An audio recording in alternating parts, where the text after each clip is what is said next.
le diable continue toujours par utiliser son premier moyen qu'il a utilisé dès le début dans le jardin d'Éden. La séduction, la ruse. Aujourd'hui, il utilise le mensonge comme il était depuis un menteur, le père du mensonge. Qu'aujourd'hui, le pantalon, il y a le pantalon des femmes et le pantalon des hommes. Mais devant Dieu, pantalon, c'est pantalon.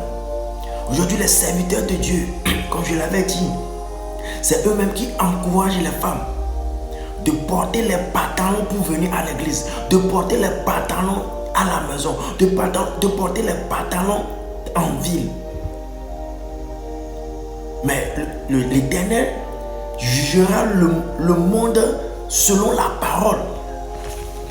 Quand tu parles de ce genre d'habillement, le port de pantalon, les gens commencent par sauter.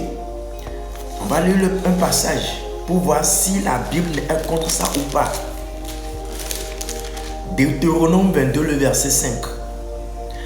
Deutéronome 22, le verset 5. Je lis la parole de Dieu au nom de Jésus. Une femme ne portera point un habillement d'homme, et un homme ne mettra point des vêtements de femme, car quiconque fait ces choses est en abomination à l'Éternel ton Dieu. Amen. Je vais lire encore dans Deutéronome 22, le verset 5. Je lis la parole de Dieu au nom de Jésus. Une femme ne portera point un habillement d'homme, et un homme ne mettra point des vêtements de femme, car quiconque fait ces choses est en abomination à l'Éternel ton Dieu. Amen. La Bible est claire. Ceux qui portent, les femmes qui portent les pantalons pour dire que c'est pantalons de femmes, sachez que ce verset vous attend devant le tribunal de Dieu. Aujourd'hui, nous le portons parce que le monde le porte. La mode est comme ça aujourd'hui. Mais nous oublions que dans Romains 12, le verset 2, il nous dit ne vous conformez pas au siècle présent.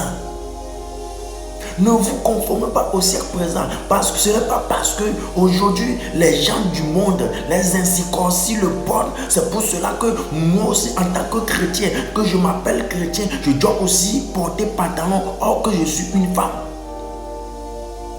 Aujourd'hui, tu vas voir des hommes qui se disent qu'ils sont en train de faire de la comédie. Ils sont en train de... Ils portent les robes. Ils portent des mèches, des perruques sur la tête. Ils font semblant de porter des boucles d'oreilles, des bagues. Mais sachez que c'est un habillement de femme. Aujourd'hui, Alléluia. Aujourd'hui, nous nous livrons au plaisir de notre cœur.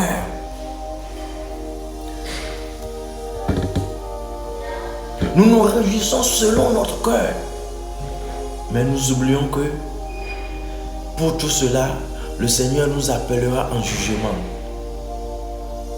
Pour tout cela, le Seigneur nous appellera en jugement.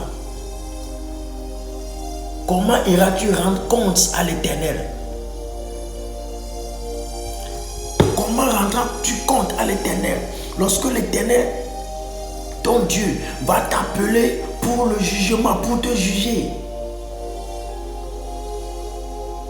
Aujourd'hui, on nous parle des mèches, on nous parle des perruques, on nous parle des maquillages. Mais les gens nous insultent. Les gens parlent mal de nous. Alléluia. 1 Timothée 2. Que tout le monde connaît bien, que tout le monde récite maintenant. Mais on prend ce passage à la légère. 1 Timothée 2, à partir du verset 9. Là-bas on dit les devoirs des femmes. Le verset 9. Je veux aussi que les femmes vêtues d'une manière décente, avec pudeur et modestie, ne se parent ni de tresses, ni d'or, ni de perles, ni d'habits somptueux, mais qu'elles se parent de bonnes œuvres, comme il convient à des femmes qui font profession de servir Dieu. Que la femme écoute l'instruction en silence avec une entière soumission. Je ne permets pas à la femme d'enseigner, ni de prendre de l'autorité sur l'homme, mais elle doit demeurer dans le silence. Amen. La Bible est claire, ma soeur. Je veux aussi. Qui veut? C'est Dieu qui veut. Ce n'est pas l'apôtre Paul qui parle à son fils Timothée. C'est Dieu qui veut. Je veux aussi que les femmes vertuent d'une manière décente. Que les femmes s'habillent d'une manière décente, simple, qui protège leur corps, qui cache leur corps. Votre corps, femme, sachez que votre corps, c'est pour votre mari. Les parties de votre corps, c'est votre mari seul qui a le droit de voir votre corps. La tête, les mains, les pieds, eux, peuvent être exposés. Mais le reste du corps, c'est pour ton mari. Toi qui es déjà marié, toi qui n'es pas encore marié, c'est pour ton mari qui va te marier prochainement dans le futur. Toi, jeune fille, protège ton corps avec pudeur et modestie.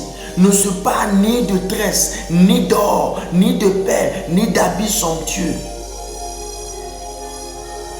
Mais qu'elle se parle de bonnes œuvres. Ma soeur, vis une vie de chrétien. Ne courons pas derrière les choses de ce monde. Ne vivons pas selon le monde. Ne nous conformons pas au siècle présent. Parce que il faut que nous nous rappelions que pour tout cela, toute la manière dont nous allons vivre, la vie que nous allons mener sur cette terre, mais sachons que l'Éternel nous appellera en jugement pour tout cela. Lisons toujours Ecclésiaste 12, le verset 15 et le verset 16. Je lis la parole de Dieu au nom de Jésus. Le verset 15. Écoutons la fin du discours